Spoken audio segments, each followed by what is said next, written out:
So I've tried to make the talk as broad as possible, so to be less deep, but certainly try to motivate you as to what the problem is all about, what is the excitement, and what the options are available in this area. So this will be maybe a disappointment for people who are already experts, okay?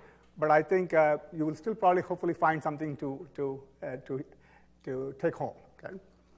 Of course, I want to thank my students who helped me prepare. They do all the hard work. So Yuse and David, these are my former students who prepared these slides for me. So what I want to do is, the outline of the talk is, of course, I want to give you some motivation, particularly my motivation for giving this talk, okay? Why I think this is an important topic, and hopefully this will also resonate with you. And then I want to define the problem for you. What is the problem, okay? And then maybe some applications, so that to ground this mathematical problem in some specifics. And this is really very dear to me, because I think without applications, theory has no meaning in my mind. So the more applications, the better the field has a chance of surviving and thriving. Okay? So I do think it's very important for people who have interesting applications to see if they can use these tools. Okay? Then I'll briefly talk a little about the computational algorithms that are available. And the third topic, which is sparse Bayesian learning, is really what I care about most, because that's what my group has been working on. Okay, so I will try to steal some time to share some of the work that we're doing in that context. And then I'm not sure I can have too much time for performance guarantees, but I will say a few words about what would be desirable, what kind of questions you can ask, and what kind of answers you would like to hear. Okay, and then some simulations, some toy simulations to put this in context and maybe conclude. Okay. Okay, so what is my motivation for this talk? I started, as Miriam was saying, I started working on this topic 20 years ago. Okay, this was work that a graduate student brought to my office, and they leave behind a lot. So I've been working on this for 20 years. Okay, so this is what good graduate students do for you. Okay, and there's still unanswered questions. Okay, but I think over the years I've discovered that this area has many potential applications. And many people actually have worked on this independently, and it's very hard to actually track the work, because it's always hidden in some applied paper, which you probably won't care about. Okay? So I think there is a great deal of incentive in trying to bring all this work together and develop some synergy. Okay? If you are a signal processing person, then this is one more trick or tool that you may have in your arsenal. Okay? When I look at new problems, and probably many of you do, you go down the list of things you know and see which one best matches the problem that you have, okay? And hopefully there is a good match. If you have a broad enough tool set, then one of them best suits the problem that you're trying to deal with, okay? And then I think the last 10 years has seen a lot of interesting developments, and so this makes it very timely, in the sense a lot of new theoretical results have come out, and for people who care about theory, you can go to sleep a little easier knowing there are some guarantees, okay? So this really makes the work a little more rigorous, and also gives room for the next set of algorithms to come about. Okay? Just to put this work in context, I want to point out that this work is quite old, okay, in the sense that this topic has been around for a while, but has gotten new energy.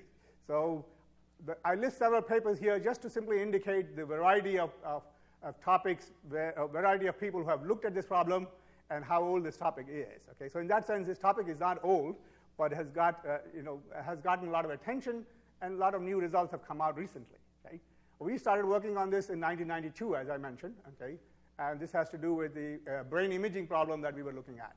Okay, so let me start by stating the mathematical problem. So I'll tell what the problem is about, and then we'll look at some applications. Okay. This is a very simple mathematical problem. You're looking at a linear system of equations, and you're trying to solve for x given measurements y, and you know phi. This is a very simple linear system of equations. Okay? When I was first presented with this, I thought, linear system of equations solution must be known. What else can be done with linear system of equations? Okay? So you have fewer measurements and unknowns. That's typical in this problem. So y is n by 1, and n is much smaller than m. That's unique to this. So when you try to solve a system of this kind, of course, since you have more unknowns than equations, there are many possible solutions. Okay? What makes the solution here more tractable is that many of the entries are 0. only a few entries are non-zero. Okay? So k is the number of non-zero entries, and k is much smaller than m. Okay? What is not known is the location of these non-zero entries. Okay? If you knew the location, this problem is very simple. Okay? You know there are a small number of non-zero entries. You don't know where they are, and you don't know their intensity, the values. Okay? So your job is to figure out what is the solution x, potentially the sparsest possible, and sparsity is measured by the number of non-zero entries, that satisfy this system equations. Okay? Mathematically, this is quite easy to pose. So you can pose this problem. You can write out the optimization problem.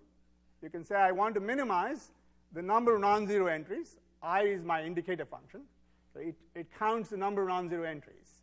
You want to minimize the number of non-zero entries subject to this system of equations, y equal to phi x, if there is no noise. Okay? In the noisy case, you would solve the same problem, but you would allow for some modeling error. So y minus phi x is now, you allow for some tolerance beta in this fitting. Okay? So why is this problem difficult? Okay? If you want to find the optimum solution, then you have to search over all possible subsets. Okay? So this problem is often known as NP-hard. So you would have to search through all possible combinations, and so it has got combinatorial complexity. So finding these solutions in large problems would be almost impossible. Okay? Even for toy problems, exhaustive search becomes very difficult. And I indicate that with a small problem, 30 by 20. Okay? There are techniques available, like what are called branch and bound techniques, that try to search through the space efficiently, but there is no guarantee that you won't end up searching for all possible subsets. Okay? If you're an optimization person, the temptation is to try some gradient techniques. Okay? But unfortunately, the indicator function is not differentiable. Okay? So you can go from 0 to 1 very quickly by just changing an entry from 0 to epsilon. Okay? So very discontinuous. So you could not apply standard optimization tools to solve this problem. Okay? So the challenge has been around is finding low complexity methods with acceptable performance. Okay? So a lot of algorithms have come out of this. So people have spent a lot of time. Of course, once you develop an algorithm, you want to prove that it can actually solve the underlying problem. And so you have to provide some guarantees that it actually solves the original problem that you started off. Okay? Before I talk about algorithms, let me give you a few applications just to motivate this. Okay? It turns out when we search through the literature, there are many contexts in which this problem has been revisited by many people. Okay? And this list actually grows. Okay? The last few years has seen many papers in this area, so there are many new applications that have emerged based on these ideas. Okay? One of the things is, you may actually have seen this problem yourself, but probably did not realize it was something that you could use these tools. Okay? So what I want to do is start with one application that most people in a DSP class probably have seen. Okay? And I want to point out that you can revisit this problem with this new tool. Okay? So here's the problem that probably everyone who's taken a signal processing class works on, which is using the DFT or the FFT to try and find frequency content in a signal. Okay? So here I've taken a very simple signal. Okay? Y is equal to cosine omega naught L plus cosine omega 1L, and I have given you 64 samples. Okay? And the objective is to find these frequencies given these samples. Okay? When you look at this, you can think of this as a system of equations because you're trying to fit exponentials to the data. Okay? So when you do a Fourier transform, you're actually trying to fit exponentials to the data. So your phi matrix, the transformation matrix, is just a bunch of exponentials, and the frequencies of these exponentials are based on the number of samples you have. Let me see if I can get the cursor here. Yeah. So the frequencies are uniformly spaced, and depending on the FFT size, the spacing will be controlled by the FFT size. Okay? And if this problem is posed to a class, often they will add zeros and take an FFT. Okay? As soon as you add zeros and take an FFT, what you've done, let's imagine you have 64 samples and you took a 512-point FFT. Okay? You're actually trying to fit 512 exponentials to 64 samples. Okay? You have 64 data points, but you're using 512 frequencies to try and match the data. So you have already more unknowns than equations. Okay? So you're really solving an underdetermined system, and you're trying to figure out one particular solution from this underdetermined system equations. Okay? So a good question that you may want to ponder if you use the FFT is, what is the result of a zero-padded FFT, okay, a DFT? In other words, when we solve that system of equations, what solution did I pick of the infinite possibilities that are possible? Okay? And then when you look at this, are there more desirable solutions? Okay? So I will revisit this as I go along. Maybe you will be able to answer this question. If not, you already probably figured this out. Okay? So here's, just to make sure you realize this, when I go to 128 size FFT, columns number 33, 34, 94, and 95 explain the data exactly, because those frequencies are contained in my phi matrix. So the data can be explained by 4 exponentials, and those are the 4 columns in that matrix that explain this. Okay? So ideally, I would like a solution with 4 1s and the remaining 0, okay, if I could get it. Okay? And the same is true if I go to 256 and 512. Okay? All right. So in a way, when you look at this system equations, next time you do the DFT and you pad zeros, I hope you'll pause, okay, to recognize that you're actually solving a underdetermined system equations, and you have options, okay? And you're picking one of those options. And before you use that option, you would like to ask, is that the option you want, okay? Because you can always complain about a solution. Most people complain about the FFT solution, saying it lacks resolution, and they'll say all kinds of things about it, okay? But maybe you didn't ask the right question, okay? And if you ask the right question, maybe the answer will be revealed, okay? So here's what the answer will be if you actually ran the FFT. You will get for 64, 128, and 256. You will not see 4 1s and all zeros, okay? You will find that most of the entries are non-zero. They may be small, but they're all non-zero, and all the columns try to explain the data. So in other words, you will use, in the case of a 256 point DFT, 256 columns to explain 64 samples, okay? And the question is, what is this explanation, okay? And is it any good, okay? But clearly, it does not resolve those 2 frequencies, okay? Even though I know that 4 columns in this matrix explain the data, okay? All right. This example I bring up because what I found over the years is many problems, old problems that I ignored before, I can revisit with this new insight, okay? And which means I can actually I can resolve all my old problems again one more time with this new twist, okay? So here's a COM example if you're in communications, okay? You're looking at a channel estimation problem, and you're looking at a channel which has multiple taps. That means the signal is received through multiple paths. Okay? Each tap corresponds to a path, okay? Often the signal will be received from a direct path maybe, and through many echoes, okay? And there may be a large delay spread. That means you may get a arrival there may be a big spread between the first arrival and the last arrival, okay? But many of these coefficients are actually 0, okay? So what you would like to do is use this information when you're trying to do the channel estimation. You say, I have to estimate the channel. I know that there are many possible locations for these non-zero taps, but only a few of them are 0, okay? And how do I use that information in my estimation context, okay? And typically what is done is you send out a training sequence, and you use the training sequence to solve a linear system equations. Here, S is my training sequence, R is what I receive, and C is the channel I'm trying to estimate, okay? Again, I have many unknowns, but most of these unknowns are 0, okay? And you can show by using this prior knowledge, you can improve the quality of your estimate, okay?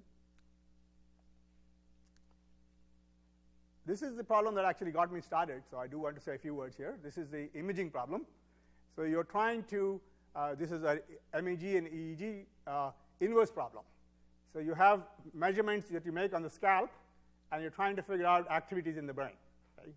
So you have a finite number of measurements that you make, and when you try to do this inverse problem, you divide the brain into voxel elements. So the number of voxel elements could be quite large. And the number of sensors you have on the scalp is quite small, okay? So you're trying to solve this inverse problem, but you have very few measurements, and you want very high resolution in the reconstruction, okay? So, and this is typical in many inverse problems. You have measurements at a small number, and you're trying to find a high resolution reconstruction, okay? And we know that in the brain, some prior knowledge is that small portions of the brain are active when you provide a stimulus. So sparsity is a natural prior knowledge in these problems. Okay?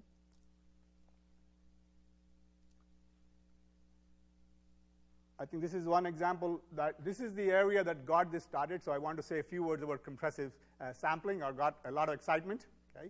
And I also want to point out the differences between compressive sampling and the general problem of sparse signal recovery, because often people use the terminology loosely. Okay? They say we're doing compressed sensing, where they may be doing nothing that relates to really compressed sensing. They're really solving the sparse recovery problem. Okay? And this is really the work that Donahoe and Candice and Tao had done. Okay? And this problem starts with the following motivation, and this is an example that they often use. Okay? So you have an image. They'll say B is an image, okay, and you want to transmit this image, and this is a compression problem. Okay? And typically when you want to transmit the image, you apply a transform, and in the transform domain, psi is your transform, and x is your transform coefficients. Most of the coefficients are 0. Okay? So when you collect an image, you apply a transform, you then take the coefficients that are non-zero, and you convey that information. Okay? So the question that they ask is, why do we need to find B complete? Why do we need to actually collect B in the first place? Okay? If all the information is in X, which is highly sparse. Okay? Can we actually collect less information and still be able to recover the entire image? Okay? And so the goal is, can we sample at what we'll call below the Nyquist rate, because we have this extra structure that we know about the signal. Okay? So here's their suggestion. They suggested that instead of collecting B, collect Y, where Y is just a transformation of B. Okay?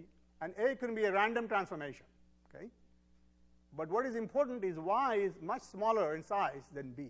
Okay? So you transform B, you never collect B. You collect Y, and you transmit Y. Okay? And your job is to figure out now how to reconstruct B from Y. Okay? So what you notice here is that this has sparsity as a sub-problem, because X is sparse, and you can now solve for X first before you solve for B. Okay? So you solve from Y, X, because you know A and you know psi. Okay? A is your choice. Psi is the transform you're using. So you can solve for X. Once you solve X, you can reconstruct B by just doing psi X. Okay? So the procedure is very clever. It basically says, I'm going to use this sparsity structure to my advantage by reducing the number of samples I collect. Okay? So you solve for X, where phi x equal to Y. And this is where sparsity plays a role. Okay? So sparsity is a sub-problem in the compressive sensing problem. The other one is to design this matrix A. So you have this freedom that you can choose what A you use. And if you design A carefully, hopefully you will make this problem of solving the inverse convenient. Okay? That's the distinction between sparse recovery and compressed sensing. You have A, where in many applications, the problem, you do not get to choose what phi is. Okay? It's given to you, like the brain imaging problem. Phi is not something you get to choose. Okay? You just live with the phi that is given to you, and then you just have to solve for a sparse X. Okay? And that may be more widely available, more widely applicable. You may find problems where naturally sparsity is available, but you don't get to control how you collect the data. Okay? All right. I think I'll skip this in the interest of time. Okay? So let's look at what tools we have to solve this problem. Okay? So I'll talk about a few tools. When you look at this problem and someone says, and once you see these tools, you'll realize there are many options. Okay? And you have to figure out which option you want to do. And there is no ordering. One is better than the other. You cannot say that. And I'll point that out at the end. Okay? Though I would like to claim the one we are doing is probably the best. Okay? But I think typically there is very hard to order them, because you're trying to find an algorithm which is suboptimal in some sense, and you cannot provide guarantees that it is best all the time. Okay? So what is the class of algorithms I like to classify as greedy search. Okay? And I'll explain what that is. Okay? Then you minimize what I'll call diversity measures. You don't know how to minimize the indicative function, so you try to find what I'll call surrogate cost functions, or approximations to the indicative function, which you can then minimize using optimization techniques. Okay? And the last class is Bayesian techniques. And these basically are based on some kind of, these have the advantage that you can put prior knowledge into the system. Okay? So you try to provide prior on the data they're trying to recover, and the prior helps you disambiguate among the many possible choices. Okay? And depending on the prior you use, you get a different algorithm. And I'll talk about how this is done. Okay? And the last one is empirical based, and I will talk about that. That is really what I would like to, for sure, ask you to consider when you are exploring this space. Okay? Recently, low complexity algorithms based on message passing have come about, and I think they show a lot of promise, because as the problem dimension grows, even these techniques become very complex. So you still need lower complexity, and so message passing algorithms are becoming very popular. Okay? So let's see what greedy search techniques are. Okay? Remember, I said k columns from phi explain the data. Okay? So you go looking for these columns one by one. Okay? So you say, which column in phi explains the data best? So you find the first column that explains the data best. Okay? Once you found the first column, you remove its contribution. And then you go looking for the second column that explains whatever is left over. Okay? And then you repeat this process, okay, till you found k, or till the modeling error is small. Okay? So it's just a sequential search technique. It's greedy in the sense that it tries to explain the data in by just picking one column at a time. Okay? So, and there are many recipes for this. I don't think you need to worry about the mathematics. It's just trying to explain the fact that you want to solve a sequence of least squares problems, and each least squares problem that you solve, you're adding one more column to this system. Okay? And how you add, there are many variations on this. In fact, the 90s and the last 10 years, many variations have come out. Okay? Everybody's suggesting a slight different variation on how you would go about selecting these columns. Okay?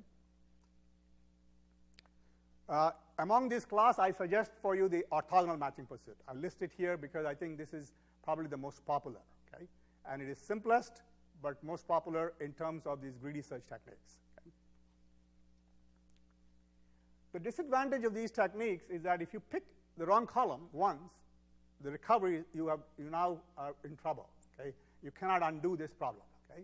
Of course, people have tried to figure out ways in which they add and drop columns. Okay? So you can come up with many possibilities, but certainly there is a challenge with these algorithms. Okay? And there are many new ones that have come out, and I've listed them here. So if you are looking for very simple algorithms, this is probably the simplest, where you try to find columns in some sequential manner. Okay? The second class tries to minimize what I'll call diversity measures, and I'll try to explain this in a minute. Okay? Before we go there, you can ask, why do we need new techniques? Why couldn't we? It's just a system of equations. Why can't we just use good old techniques that we already know? Okay?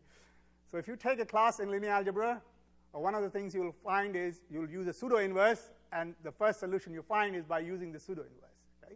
So before you go looking for new solutions, you may ask, what's wrong with this solution? Why couldn't I live with this? Okay? So what you do is, among all possible solutions, the standard thing you'll find in many linear algebra books is xmn, which is the minimum norm solution. Okay? You just do phi pseudo y, and what it does is selects the solution with the smallest 2 norm. Okay? It tries to find a solution with the smallest 2 norm. Okay? And in the noisy case, it does what is called a regularized solution. So you have a solution available, and you may ask, what is wrong with this? Okay? It turns out this solution prefers that every column participate. Okay? So when you minimize the 2 norm, what you'll end up doing is that every column will contribute towards explaining the solution, and every column will have a small contribution. So this is very democratic in nature. Okay? The solution that you seek has very high diversity. Every column plays a role in explaining the data. But we just want the opposite. Okay? We want only a small number of columns to explain this data. Okay? So we want to minimize diversity, not maximize diversity. L2 actually maximizes the diversity in the sense that everybody participates. Okay? So you want probably more a dictatorship kind of solution here. Only a few winners, and the remaining ones do not contribute. Okay? So here's an example I want to point out so that you can do this very easily in MATLAB. Okay? A phi is a 2 by 3 matrix, and y is just 1, 0. So if I ask you, give me a solution, you can see that 1, 0 is just the first column. Okay? So a logical sparse answer is 1, 0, 0. Okay? if you did a pseudo-inverse, this is what you get, XMN. Right? All three columns participate in trying to explain this data. Okay? It's nowhere near sparse. Okay? So doing a pseudo-inverse, which is very common in the literature, will not address this problem. Okay? It's just a bad approach if sparsity is what you seek. Okay? And it turns out the DFT actually computes a minimum two-norm solution. So if you go back to the FFT example that I gave you, you're actually computing the minimum two-norm solution, and so all exponentials participate in trying to explain the data. Okay? So you'll never be able to resolve or find a solution where only a few exponentials explain the data. Okay? So what are diversity measures? Remember what I said, we do not want the two-norm because it actually promotes diversity. What we want is solutions that minimize diversity. So we have to have a way of measuring diversity and then minimizing this. Okay? And it turns out the economics literature is full of them, okay? Because they want to develop economic policies which promote diversity. They evaluate good economic policies by saying how diverse is the effect of this policy. Okay? So there are many measures, functionals that you can come up with. Okay? So you can look up the literature, you can come up with a diversity measure, and you can minimize. Okay? But unfortunately, these functionals are usually concave. Okay? And you do not wish to minimize concave functionals because there are many local minima. Okay? So you're going to be stuck in many local minima, and now you have this problem of figuring out how to get to the global optimum solution. Okay? So in that sense, there are possible recipes, but you will never be able to guarantee that you reach the global minimum. Okay? So what are examples of this? One is a very simple LP less than equal to 1 diversity measure, where instead of taking P equal to 2, you take P less than equal to 1. Okay? As P goes to 0, this becomes a counting measure. Okay? So what you would like is actually P going towards 0 if you can. Okay? The other one is the Gaussian entropy. Okay? And actually, there are many, many more possibilities once you start going down this path. Okay? Now, P equal to 1 is very popular. Okay? And that's because it's on the boundary of concave-convex. Okay? So P equal to 1 seems like a good compromise because you can use the word that it is concave and convex simultaneously without being wrong. Okay? It is concave when you want to think in terms of sparsity. It's convex when you want to think in terms of optimization. It's on the boundary, so you have the luxury of actually using both terminologies simultaneously and not being wrong and getting the benefit from both worlds. Okay? So P equal to 1 is the one that is very common. Okay? So this is what is very, very popular, and most people actually use this. Okay? And this is the context in which a lot of interesting results are available. Okay? And most students can actually get started on software which is available on the web, and within 3 hours, you can actually be running one of these algorithms and actually solving system equations with very little difficulty. Okay? So the problem you want to minimize, instead of minimizing the 2 norm like we did before, we minimize the 1 norm subject to phi x equal to 1. Okay? Or you can do what we call a regularized L1, where you do a quadratic fit. So you have a modeling error y minus phi x and a penalty for sparsity in terms of L1. Okay? So that would be the trying to balance between the noise in the data and the sparsity that you seek. If you increase lambda, you get a sparser solution. You decrease lambda, you get a less sparse solution. Okay? Why do we like this? As I mentioned, it's because it's a convex optimization problem, and there's a lot of optimization tools available for you. Okay? You don't have to reinvent anything. You can borrow from the optimization literature to solve this problem. Okay? So, of course, the question is, did I solve the right problem? Okay? Because just because you can solve it doesn't mean you solve the right problem. Because the original problem was minimize the number of non-zero entries. Okay? We found a problem which looked like something we can solve and is an approximation, but we still have questions as to whether it can actually find the actual true solution. Okay? And this is where a lot of theory has been developed. Okay? And there are guarantees available under what conditions the L1 norm will actually give you the sparsest solution. Okay? And people will draw pictures, and pictures are only plausibility arguments, but I think if you cannot draw the right picture, then you will not be able to prove it. Okay?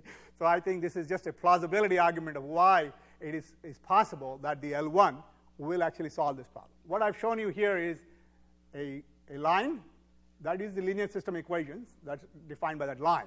So any solution on that line is acceptable. Okay? The contours you see are the equal norm contours. Remember, you're minimizing the norm. Okay? So you would like the norm to be as small as possible. You keep increasing the norm till it touches that line, and that's your answer. Okay? So when you look at this problem, these are all these contours. So maybe let me.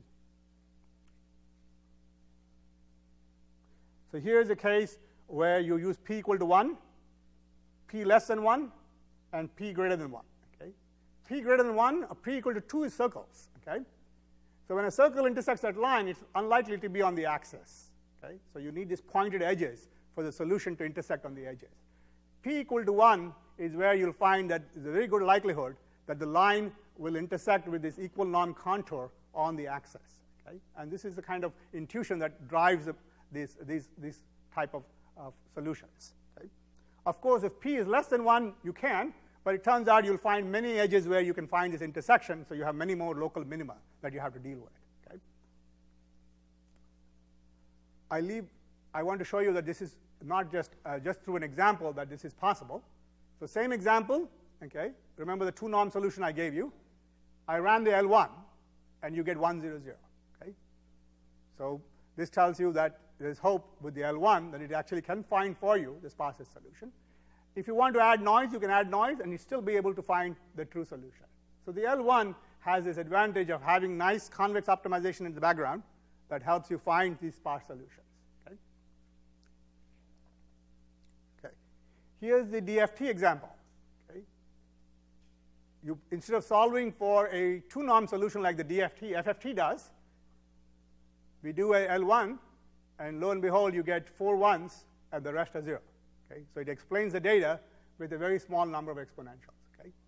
So in other words, you can still stick to the Fourier theory as long as when you're solving for the system equations, you put in the right constraints. Okay? And you will be able to unravel you can reveal the structure if the structure is sparse. Okay? All right. My own group has been looking at these Bayesian techniques, so I do want to say a few words about why I think these are interesting and what they can lead to. Okay? There are 2 important classes here. One is the map approach, okay? And in the map approach, you put a prior on P of x. Okay? This is a prior, and you select a prior, and that tells you something about what you know about x already. Okay? And that guides the search. Okay? So in Bayesian techniques, P of x is a tuning mechanism. If you pick the right P of x, you'll get a solution that is consistent with your expectations. Okay? And the other one is empirical based. Okay? Here you actually you don't fix the prior, but you learn the prior. Okay? So you have a parameterized prior, and you learn the prior, and through that learning process, you actually then go back and reveal structure about the original problem. Okay? And that's the technique that I like most. Okay? This is where we have found the most promising results. Okay? So let me just to indicate, for instance, you can cast the L1 in the Bayesian framework very easily by saying my initial prior is an exponential density. Okay? So if you put an exponential prior on x, you will get the L1 as one of your choices. Okay? If you put a Gaussian prior, you get the L2. Okay? So you can get various possible solutions just by changing the prior. Okay? So in that sense, maybe if you were a Bayesian, you can say all that you can come up with in the other domain, I can find a suitable prior that will try and match the problem that you solve, that is solution that you're finding. Okay? Let me explain this because this is a little less unknown, but I think this has a lot of promise. Okay? One of the advantages of Bayesian techniques, by the way, is if you want to include new information, okay, you have to be less creative. Okay? I always think that at the end of it, you want tools where you don't have to be working too hard every day. Okay? You learn the tool, then you have a mechanism by which you can solve more complex problems with less effort. Okay? So if I ask you to put additional structure in the L1 framework, you have to be very creative. You have to think harder and figure out what is the best way to put this information in. Okay? Whereas through the Bayesian framework, sometimes it's more natural, and you can put in this structure, particularly correlation. Okay? So if I told you there was some correlation structure, it's very easy to incorporate that through this Bayesian framework. Okay? By the way, that was the talk I was going to originally give until I changed it a week ago, okay? Because I thought it would probably be inappropriate for this audience, who are mostly first-year graduate students, okay? But certainly, additional structure can be easily incorporated into this framework, okay? So what is the empirical base? Here, you do not fix the prior. You parameterize the prior. So prior is parameterized by this parameter gamma, okay? You choose a parameter as prior, and you learn this from y. So you do not try to learn x. What you try to learn from the data, the measurements that you got, is these parameters of the prior, okay? And once you learn this prior, you can then come up with a posterior distribution, okay? So you can learn the prior by using a maximum likelihood estimate, okay? So you have measurements, you have these parameters that describe the prior, and you can just use an ML estimate to find this prior, okay? And then, let me see. Then you can actually come up with a posterior, okay? The posterior distribution of x given y, and this estimate of the parameter that you have. And this posterior density contains all the information you want about x, okay? So you actually don't get a point estimate, you actually get the posterior distribution, okay? So if you want a point estimate, of course, you can pick your favorite point, and usually it's the mean. So you can always take the mean of this posterior distribution as your point estimate if you want, okay? But this method gives you more, okay? By the way, this recipe is easy to write, but not easy to implement, okay? This is the recipe that you can try and write. If you don't select the prior properly, you cannot probably carry out this calculation, okay? So here's what works in sparse Bayesian learning, okay? What you assume, the noise is still Gaussian. You don't change that. So the first step simply says that P of y given x is Gaussian. That means the noise is Gaussian, okay? The prior you assume is a Gaussian prior. You assume that each of the x's are independent Gaussian random variables with unknown variance gamma. And your job is to estimate this unknown variance gamma, okay? There's nothing more new here except it's a standard maximum likelihood estimation. You write out the likelihood function, and when you write out a likelihood function, this is all Gaussian. That's the beauty of this. X is Gaussian, V is Gaussian, so Y is Gaussian. And this is the best world you can live in, okay? When you live in the statistical world, Gaussian is where a lot of tractability exists, okay? So you can actually write the maximum likelihood, the likelihood function, and estimate gamma, okay? Of course, the estimation is not trivial. You will use something like an EM algorithm to estimate this. So you can use the expectation maximization technique to estimate the gammas. Once you find the gammas, it turns out that the posterior distribution is also Gaussian, so you can find its mean. Let me see if I can. I lost my cursor somehow. Okay. So you can find the posterior distribution, which is Gaussian with mean mu and sigma x, okay? So you can use mean as your point estimate if you wish. The first question maybe in your mind is, how do I get sparsity here? Okay? Where is sparsity in this? Okay? It turns out the gamma i's, most of them will go to 0. Okay?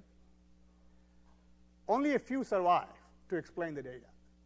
And only the gamma i's that are non-zero will give you the non-sparse entries. So the gamma i's reflect the sparsity in this problem. So it's not the x's, but through the gamma i's that you get the sparsity. Okay? And we have worked on this. In fact, my students have spent 2 theses have come out of this, trying to explain when this works and what you know about this. But there are some nice properties. One is you can show the solution will be sparse, which is important. Okay? Then you can actually show that the global minimum is actually the true solution. So, but it doesn't tell you can get there. Okay? And it also says that the number of local minima is quite small. Okay? So there are a lot of nice things about this Bayesian technique that is known. Okay? But the main important part here is you're not trying to get to x. You're getting to the prior, and through the prior, you're getting this sparsity. Okay? All right. So let me say a few words about performance guarantees. Okay? These are more questions than answers. Okay? So these are the questions you would ask once you have a recipe. Okay? It says, first, how do you know that the solution you seek is unique? Okay? Anytime someone says find a sparse solution, you have to know that it is unique so that you can actually find it. Okay? So there are questions on uniqueness. Okay?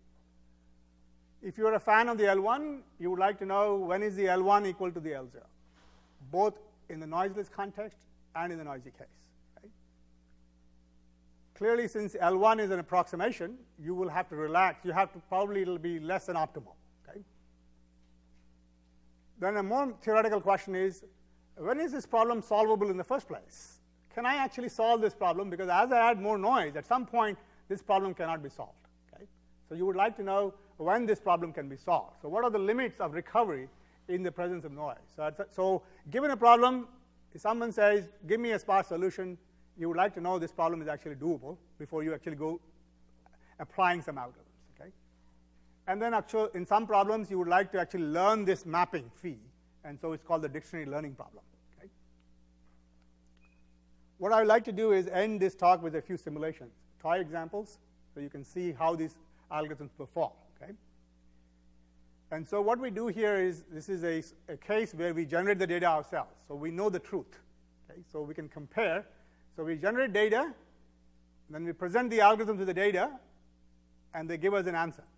We compare with the truth, and we declare success or failure based on whether they match the true answer or not. So here's a case where we know the answer, so we can check whether we are successful or not. Okay? And the way we do this is we generate a random matrix with 50 columns, 50 rows and 100 columns. Okay, so it's randomly generated. Then we generate the solution randomly. So we pick a small number of non-zero entries, and we create this x vector. So we know the solution x. We generate y, and we give the y to your favorite recipe. Okay? And we ask you, what is x? And if you can give us a true x, we know you've succeeded. If you cannot give it to us, you failed. Okay? And we run several algorithms. One is the L1, which is the BP. BP is a one special instance of L1, okay? L1 optimization. Orthogonal matching pursuit is the greedy search. Okay? And then we also ran our SBL. So all these three algorithms are presented the same data, and they're asked to provide a solution, and we compare. We repeat this with different levels of sparsity. So we change the sparsity level. We don't tell the algorithm how many entries are non-zero. Okay? And the number of non-zero entries vary from 10 to 30. Okay?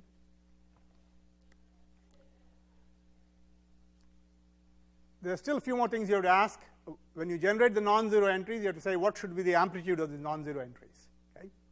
So we have two types of approaches. One is plus minus ones. Okay? So the non-zero entries are either plus 1 or minus 1. Okay? We don't know, they're random. Okay? And the other one is an exponential profile. That means some values are large and some values are small. So there's a whole scale, range of values for x. Okay? So that means the non-zero entries can either be plus minus 1 for one particular type and have a very large dynamic range for one type, which is called the scaled coefficients and uniform coefficients. In the literature, the scaled coefficients is considered easy, okay, and the uniform coefficient is considered hard. Okay? And maybe you can think about this intuitively. If I have two coefficients, one is very large compared to the other, then it's easy to find the large coefficient. Once you find one of the coefficients that is large, you can remove its contribution and then find the second one. Okay? So there's an easy way in which you can peel off these vectors. Okay?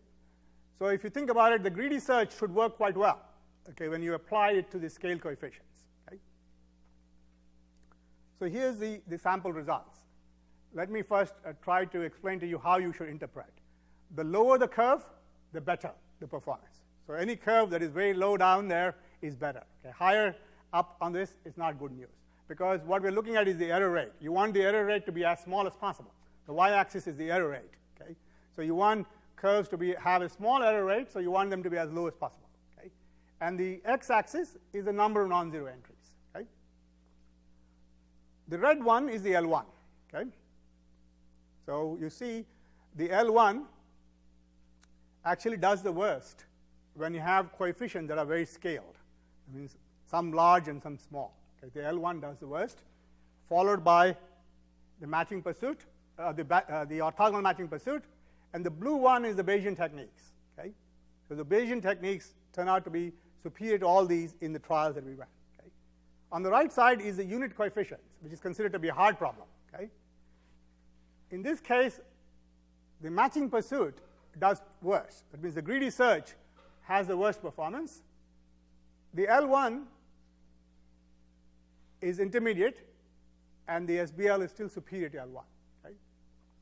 If you look at the two curves, what you'll notice is the red one has almost no change. Okay? The red curve looks the same in the left graph and the right graph. Okay? That means the L1 has some kind of robustness, if you wish. So if you're a fan of the L1, you can argue that it is quite robust because its performance does not change much depending on the distribution of the non-zero entries. Okay? Whereas the matching pursuit techniques are very sensitive to the scaling of these amplitudes. Okay? This was a toy example, but there are many imaging applications. Okay? These are very hard to explain unless you are in the domain. But if you're interested, there are many applications in imaging that people have been very successful, particularly the one on rapid MRI. It has been one of the selling points for compressive sensing. Okay? This is an application which was very difficult to solve before, and now this provides a very effective solution. Okay? Let me end by, if you're looking for things to do in this area, there are many variations that people have been looking at. Okay? And so variations and extensions. One is what's called block sparsity. That means your non-zero entries appear in blocks as opposed to being one entry at a time. Multiple measurements, that means you have more than one measurement and you're trying to recover a sparse solution by averaging over multiple measurements. Okay. Dictionary learning, this is where you learn the transformation matrix by training it on data. Okay. What you assume is, why should we pick random transformations? Maybe we can learn something from data. So dictionary learning is one. And lastly, of course, there are these scalable algorithms. As the problem size grows, I haven't talked about complexity here, but the SBL has the highest complexity.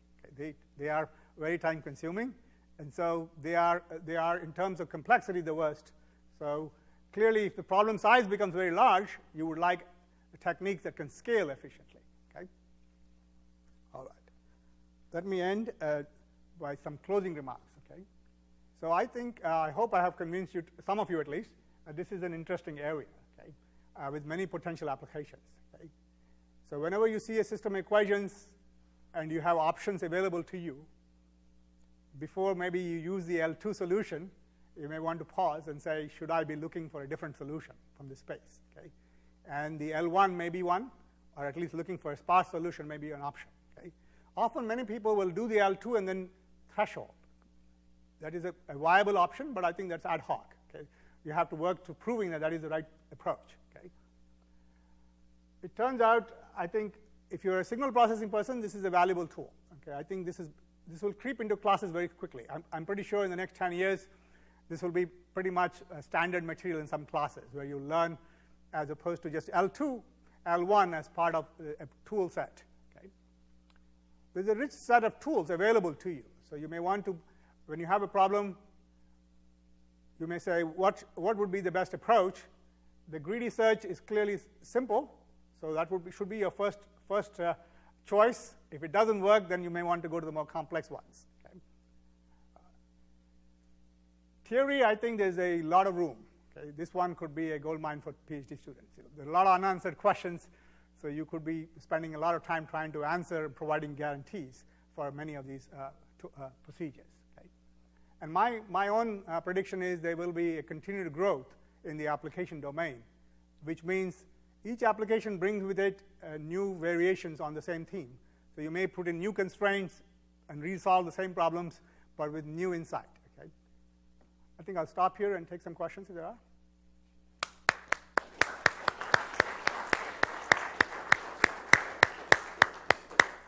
So thanks to Professor Rowe. Are there any questions? You have shown some simulation result for 3 of the recovery algorithms. So if you run simulation for the message passing based algorithm, where would you expect the curve to be? If the message passing based recovery algorithms used, how does the performance compare with the performance of the other 3 types of the algorithms? So the message passing, if you think about it, so if you're talking about how does the message passing compare with the other techniques, right? That's the question. Okay. So the message passing is a way of implementing the same cost function. So you're still minimizing the same cost function. So there are message passing algorithms that minimize the L1. Okay. So you cannot expect them to be better than the L1 optimization techniques. Okay. So as a recipe, if they're addressing the L1 cost function, they will have performance very similar to the L1. Now there are also message passing algorithms for the Bayesian techniques, okay? And so they are going towards trying to solve the same problem, but in a scalable manner. Okay? So sometimes they will have problems of convergence. Okay? So they will always be slightly inferior. Okay? What you're trading off is complexity to performance. Okay? And also, when the message passing is used for error control decoder, it suffers from the error flow problem. So when it is used for the signal recovery, will there be some similar problem like that? Yeah, I think, okay, good question. I think there are these questions because all these message passing algorithms, typically when you look at them as graph problems, have loops in them, okay? And whenever you do message passing on graphs with loops, there is no proof of convergence, okay? So there is no guarantees of convergence, okay? But if you relax the number of measurements, okay, in practice they seem to work. For instance, if you think about even in communication, turbo codes and all, proving that they will all converge is very difficult. But practice, people have used them for many years with a lot of success.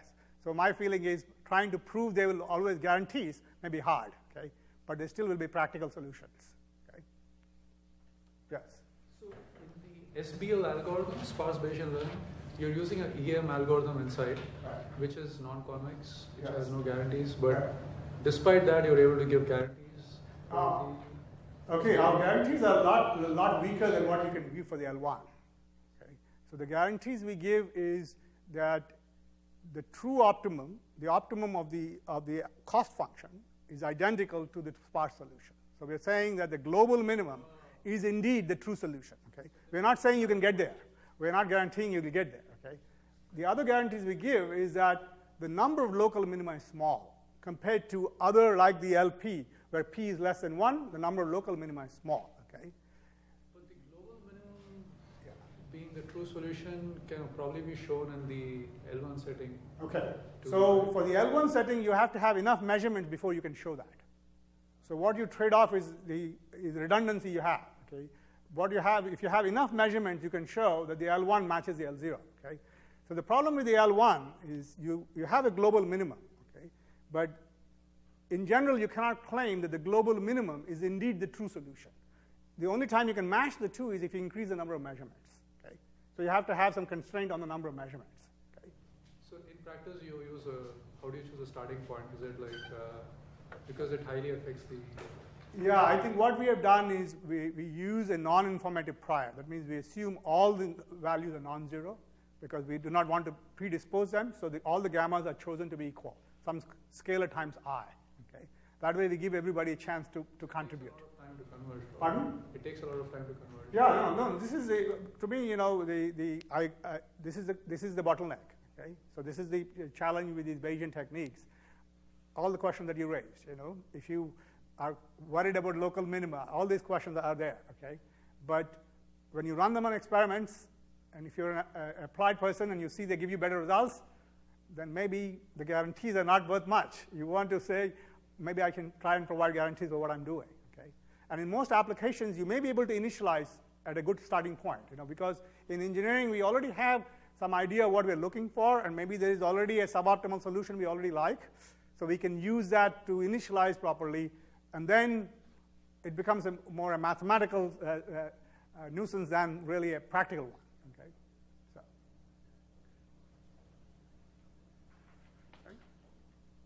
Any other questions? If not, thanks Professor Rao again.